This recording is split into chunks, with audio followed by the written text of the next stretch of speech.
Well, hello, my fabulous friends. I hope you're doing well. Okay, so six of the chiefs of the Aboriginal natives. I'm not sure what we're calling them today. It seems like it changes all the time. I hope I said one of the ones that were respectful. As you can see, they're in their headdress and everything. If you don't know, that's what they wear to indicate they are the chief, and they are in an official capacity as chief. So they wear their headdresses. Beautiful, beautiful work, right? Okay, so there they are at Buckingham Palace with King Charles. Now you might be wondering, what are they doing there? Well, first of all, they went there because next year is the 150th anniversary of Treaty 6 being signed between the Crown and these six tribes. What's a treaty? A treaty is where they cede the land to the Crown. So they're basically saying, this is now your land, and we've ceded the land to you. CEDE, not SEED. We've ceded the land to you, and in exchange, they have what we call in Canada our reservations, which I call nothing more than zoos. I think it's high time everybody's treated equally. I think it's ridiculous that we have these reservations. I think they're inhumane. That's why I call them zoos. They're, oh, this is your plot of land, and this is all you can. This is where you get to live and hunt. And I'd like to see them abolished, to tell you the truth. So, anyways, long story short, Treaty 6 is the 150th anniversary next year. So they came to invite the king. Please come and let's sign these treaties. And in the treaties are, in exchange for the land, you will get a piece of the land that, your home and native land almost. You can hunt, you can fish, you have, that's why they still have chiefs. And we will support this and we will support that. Anyways, big long thing. And it hasn't done them any sense of justice whatsoever. There are some tribes in Canada that are thriving, but for the majority of them, they're not. I think that's why I think they should be abolished. Anywho, they came to Buckingham Palace. The official reason was to invite the king next year to come and celebrate the 150th year of signing of Treaty 6. Their secondary reason for coming is because Canada's falling apart. And the one province I live in, Alberta, wants to leave Canada. Well, a big portion of this treaty is on Alberta land. And so now here comes the fight. They're saying, we signed this agreement with the government, with the Crown. It says the Crown. It does not say Alberta. When they signed Treaty 6, a big hunk of Canada, Alberta wasn't even a province. It was called, I think, Northwestern Territories. That's what it was called.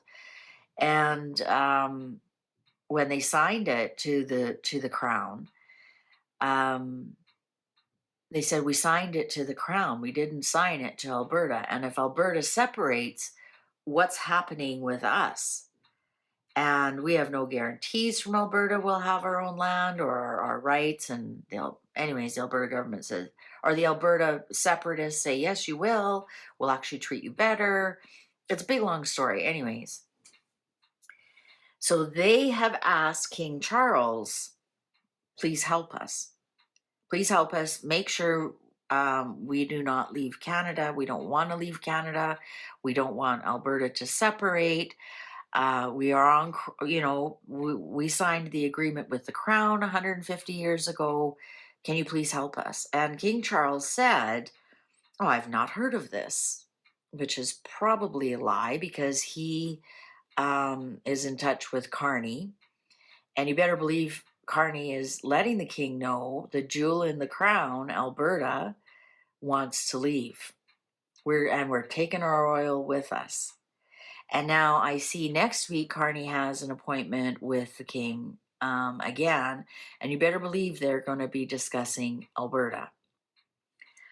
We pay a lot of money to the crown. I'm just going to leave that there. So the king promised the chiefs that he would look into it.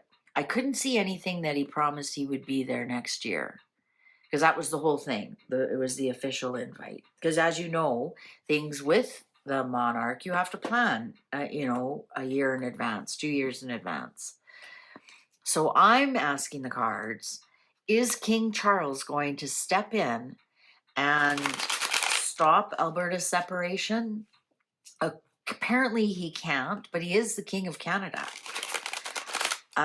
Maybe he could make it very difficult for us to leave. Or is he going to do anything? Or is he going to let nature take its course? A couple of countries have left the Commonwealth and they've wished them well. They've never stopped them. But this is different. This is a piece of Canada where he is the monarch. It's a constitutional monarchy, but he does have powers. People say, oh no, it's just ceremonial. He's just a figurehead. Please look that up. That's not true at all. He can call an election. He can dissolve parliament. He can stop an election. All elections have to be, the governor general takes the writ to the king, and the king can stop it. That's why we call it, the writ was dropped when we're getting an election. That means the king approves of it, or the governor general speaking on behalf of the king approves for it. And also another thing, that Alberta would become a republic, and we would no longer have a monarchy. So let's ask the cards.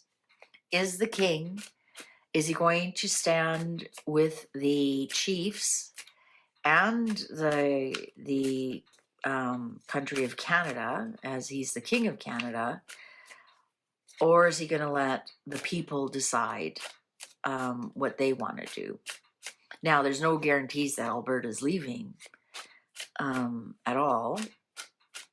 But when Quebec wanted to separate and there was a big vote, the Queen didn't step in. She didn't step in and stop anything.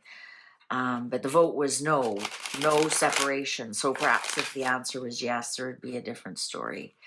Is the king going to do anything? And did he know about this? Did he know this separation referendum was going on? Is he playing silly with the chiefs? He knew about it. Two of Swords in reverse. He already made up his mind about it. Let's see what it is. I know a lot of you aren't interested in these kind of things, but it is about the king and about the way he governs and rules the realms. Seven of Swords. There's already a strategy. There's a strategy going on. Ace of Coins in reverse. No. Judgment in reverse. No second chances. No. I don't think he will. Two of Wands in reverse. No, he has no plans of interfering with any of that. Look at that. The clock agrees with me. Ten of Swords. Interesting, because we have... I think he's got his own problems.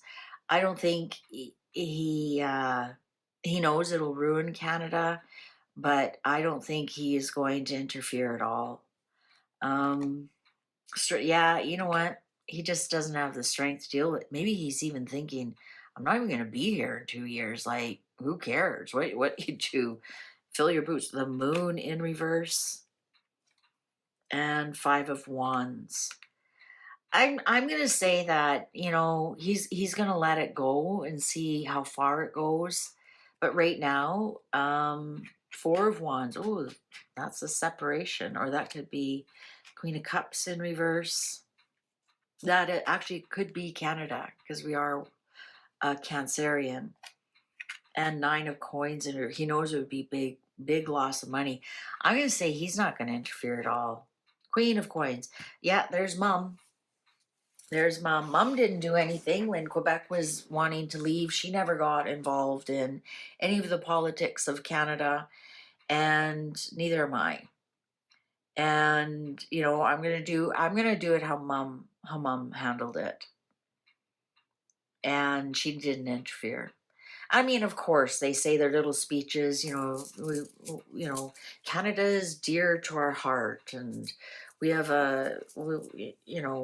love Canada, and it's a big part of the Commonwealth and our history and our culture and whatever. Um, the Hanged Man. Yeah, he's not going to do anything. There he is, King of Cups.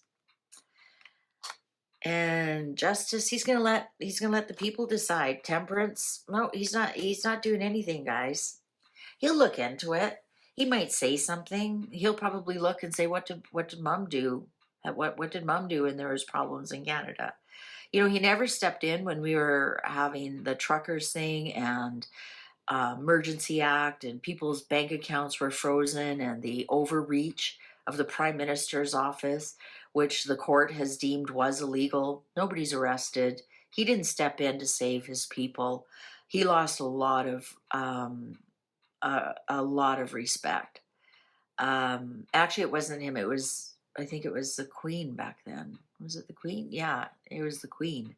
But nobody stepped in to help us. When Trudeau was playing politic games last year, he didn't step in and say, "Whoa, whoa, whoa! You can't do that.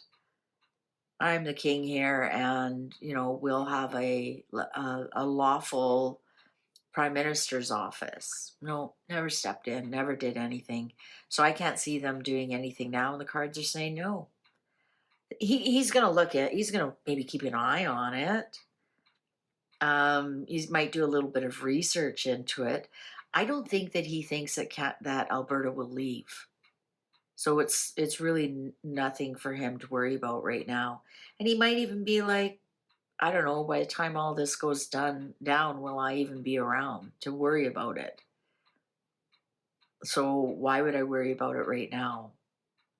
Right? Because you think by the time votes are done and um, laws are all put in place and constitutional lawyers go over, it's going to take, you just don't take a vote and say, yes, we're leaving, and then you leave. No, it's going to take 2 or 3 years to unravel things, to do things. But he's not going to do anything about it. So, unfortunately for these chiefs, they're asking the wrong person. Will he come next year for the big celebrations of the 150th year of the signing of the treaty? And we have to remember the treaties did bring a lot of peace, right? End of the fighting. And once the treaty was signed, the RCMP came in and made everybody behave. There was no more there was cattle rustling, or stealing horses, but you could do something about it because we were on peaceful land, right? And that went both ways. I'm not saying one was worse than the other. So I think that, anyways, he's not going to do anything about it. Thanks so much for watching. Please take good care. See you online. Bye for now.